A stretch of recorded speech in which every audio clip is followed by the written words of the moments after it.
He's vacated the title. Obviously, I'm gutted. You know, I did want revenge against them, but what can you do? You know, fight for the vacant world title. I think Jazza Dickens is next in line, so hopefully he takes the fight. Don't think Eddie put in a bid. PBC actually won the bid, and he chucked in the title. He didn't chuck the title before it. Then, you know, he actually chucked the title. You know, when PBC won the fight.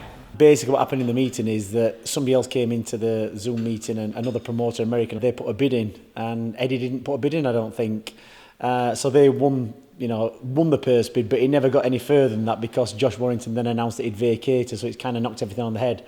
So Warrington's vacated, there's no purse bid, there's no result from the purse bid, and now it's the IBF will go down the list of the next contenders in the top 10 and see who's the next available, and they'll be fighting Barry for the vacant IBF world title. So that's the next process now. The thing with the IBF is they stick to the rules and regulations, and they don't mess about. You know, they take no tolerance. And you know, Josh Warrington, when he boxed for the IBF title, he knew this. That's why he went that route.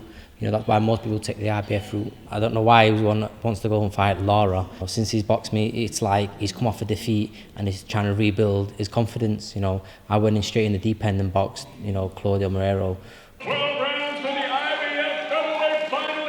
who was a former world champion, knocked people out, and it was a very dangerous fight. You know, and I took it. When it come to his mandatory, he didn't want to take it. I don't know why.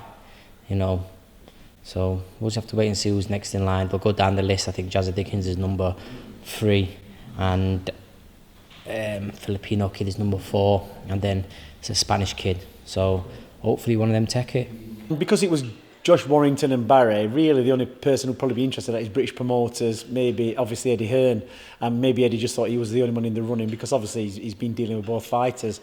But other people are interested in that. It's boxing, you've got to expect the unexpected, and it's how it goes, you know. I'm just focused on winning the world title, so as long as I know my next fight is the world title, I don't really care. Eddie rang me the other day and said, you know, you're the hardest person to match because nobody actually wants to fight you. So, you know, when I get this world title, we've got a bargaining power. Jazza Dickens is one, and there's obviously if he doesn't take it, goes to the next one and then the next one. So, you know, hopefully Jazza will take it. It's a good fight for him. He's flying high at the minute. He's fought his way back into contention. But there is another route for him. There's talk he might be fighting for the WBO world title. So, you know, maybe he wants to avenge his loss to Barry. Maybe he wants to take a different route. Who knows? But at this moment in time, we know that Josh Warrington's given up his belt instead of fighting Barry again, and it's down to us now. Jazza is very gutsy, and you know the thing with Jazza as well is his game. You know, he just won the golden contract. He's literally boxed everybody, and he's worked. You know, he's got back in this position by beating everybody. Everyone who's in front of him is beat, and I'm just looking forward to it now.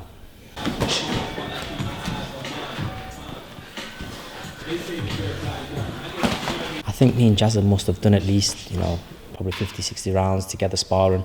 So we do know each other kind of well. So, you know, the second fight, if it happens, you know, it's going to be a good fight.